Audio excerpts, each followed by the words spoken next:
Hello बच्चों, welcome.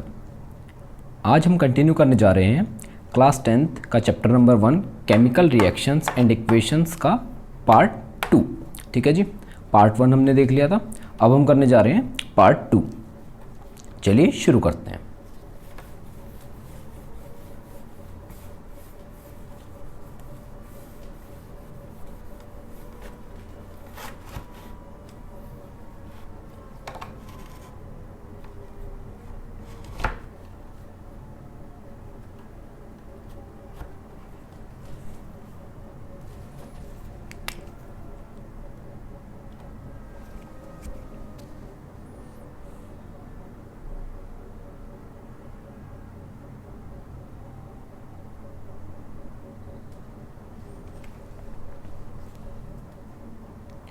कल हमने देख लिया, लास्ट लेक्चर में हमने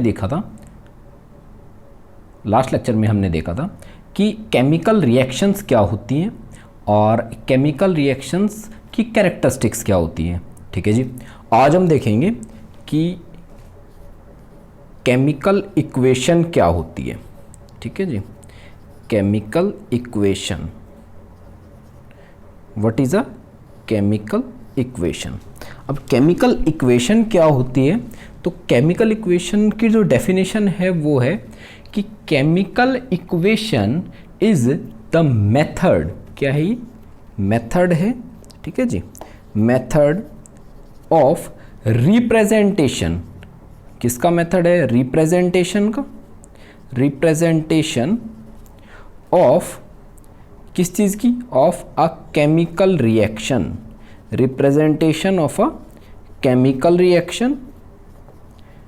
और यूजिंग क्या, यूजिंग सिंबल्स एंड फॉर्मूलेज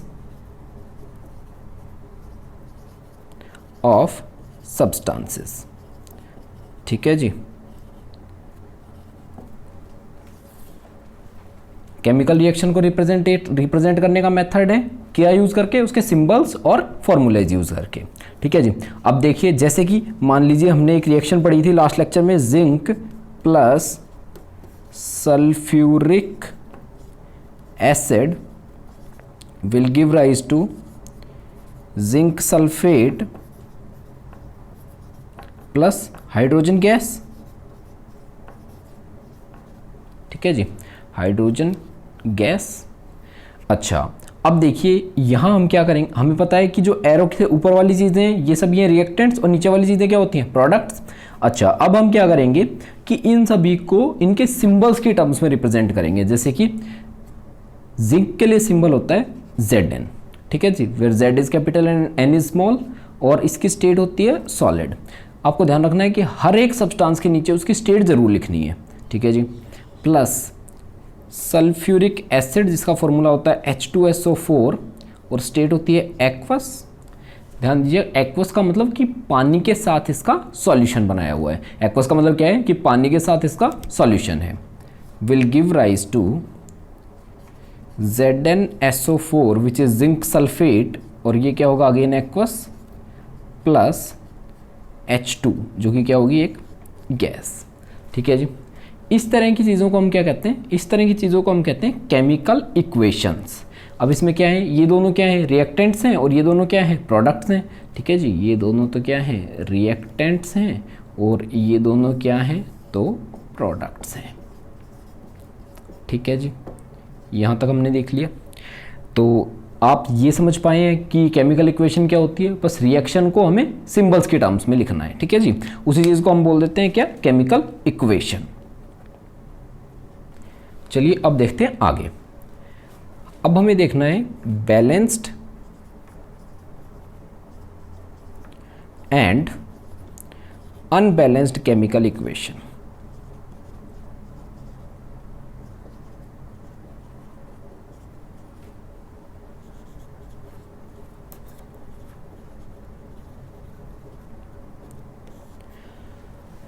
तो बैलेंस्ड तो क्या होती है,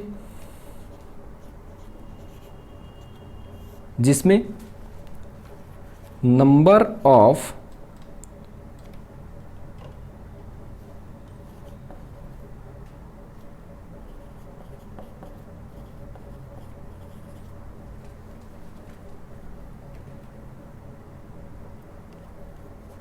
number of atoms of all substances are equal on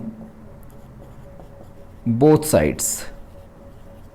ठीक है जी। और अनबैलेंस्ड क्या होती है? तो उसमें क्या होंगे कि एटम्स ऑफ सब्सटेंसेस क्या होंगे? नॉट इक्वल होंगे। ठीक है जी, नॉट इक्वल। अच्छा, एक एक एग्जांपल से हम समझ पाएंगे कि इक्वल और अनइक्वल का क्या मतलब है।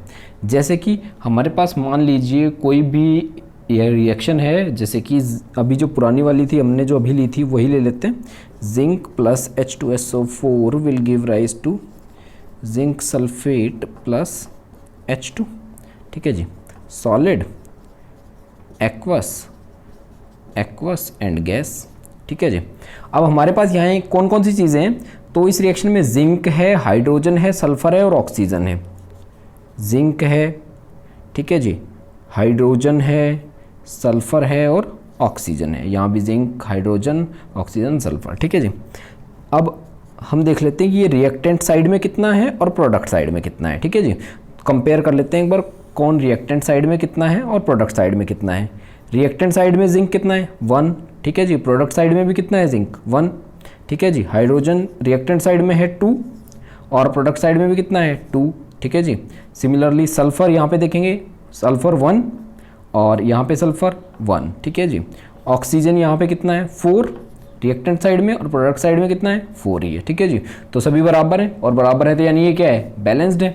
अब देखिए एक रिएक्शन का एग्जाम्पल यहाँ पे लेते हैं। H2 plus O2 will give rise to H2O। ठीक है जी। रिएक्टेंट साइड, प्रोडक्ट साइड और सबका नाम लिख लेते हैं, हाइड्रोजन, ऑक्सीजन। ठीक है जी, बस 2 ही चीज़ें हैं यहाँ पे। रिएक्टेंट साइड में हाइड्रोजन है 2, ठीक है जी। प्रोडक्ट साइड में भी हाइड्रोजन है 2। ऑक्सीजन रिएक्टेंट साइड में है 2 और प्रोडक्ट साइड में 1।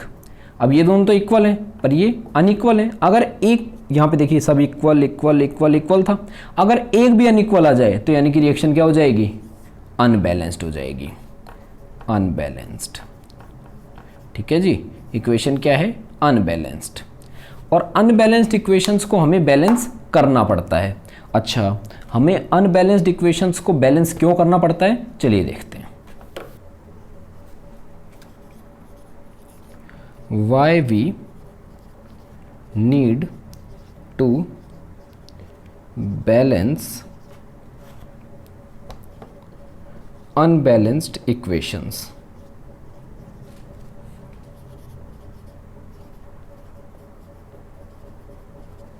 ठीक है जी।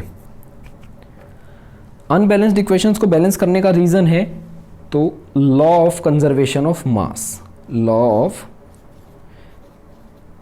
कंजर्वेशन ऑफ मास, जो हमें क्या बताता है कि mass can neither be created nor be destroyed but can be change from one form to another. ये हमने 9th क्लास में पढ़ा था। ठीक है जी। यानी कि मास को ना तो क्रिएट किया जा सकता है और ना डिस्ट्रॉय किया जा सकता है। अगर मान लीजिए कोई जो रिएक्शन है वो क्या है? अनबैलेंस्ड है। जैसे कि हमारा वही वाला example H2 plus O2 will give rise to H2O। अब देखिए यहाँ पे 2H 2O और यहाँ पे 2H पर एक ही हो, तो यानी कि एक O क्या हो गया? गायब हो गया। और एक O गायब हो गया, इसका मतलब क्या है कि मास कंजर्व्ड नहीं रहा। जितना यहाँ पे मास था उतना यहाँ पे नहीं पहुंचा, बीच में कहीं ना कहीं गुम हो गया। और इसकी वजह से क्या हुआ कि लॉ ऑफ कंजर्वेशन ऑफ मास क्या हो गया? डिस्टर्ब हो गया। लॉ ऑफ कंजर्वेशन ऑफ मास क्या हो गया? यानी कि उसको हमने वॉयलेट कर दिया। ठीक है जी। Law of conservation of mass को क्या कर दिया? वॉयलेट, क्योंकि हाइड्रोजन यहाँ पे 2, यहाँ पे 2, यहाँ पे हाइड्रोजन तो है 2, ये तो ठीक है, बट ऑक्सीजन कितने हैं? 1। तो यानी कि 2 से 1, तो 1 कहाँ गया? ठीक है जी, 1 ऑक्सीजन कहाँ गया? तो यानी कि law of conservation of mass को हमने क्या कर दिया? वॉयलेट। तो वॉयलेट हम कर नहीं सकते हैं law of conservation of mass को, ये अलाउड नहीं है। तो इसके लिए हमें क्या करना पड़ता है? बैलेंस करना पड़ता है। बैलेंस यानी जितने इधर हैं उतने ही इधर लेके जाने पड़ते हैं। ठीक है जी। जैसे यहाँ मैं आपको बैलेंस करना दिखा रहा हूँ। ठीक है जी। कल हम बैलेंस करना सीखेंगे कि किस तरह से बैलेंस करते हैं। H2 यहाँ पे 2 है, यहाँ पे भी 2 है, यहाँ ऑक्सीजन 2 है, यहाँ पे ये लीजिए मैं यहाँ पे 2 लगा रहा हूँ और ये यहाँ पे भी 2 लगा रहा हूँ। अब ध्यान दीजिए, अब क्या किया मैंने? यहाँ पे 2 2 जा 4, देखिए 2 2 जा 4, ऑक्सीजन यहाँ पे कितने हैं? 2, हाइड्रोजन 4, यहाँ पे हाइड्रोजन 2 2 जा 4 और ऑक्सीजन 2 1 जा 2, देखिए बराबर एंड बराबर। तो इस तरह से हम किसी चीज़ को बैलेंस करते हैं। क्या अब कोई लॉ ऑफ कंजर्वेशन मास का वायलेशन हो रहा है? नहीं, तो यानी कि अब ये सही है। तो कहने का मतलब क्या है कि हम किसी भी रिएक्शन को या किसी भी इक्वेशन को बैलेंस क्यों करते हैं? ताकि law of conservation of mass को होल्ड रखा जा सके।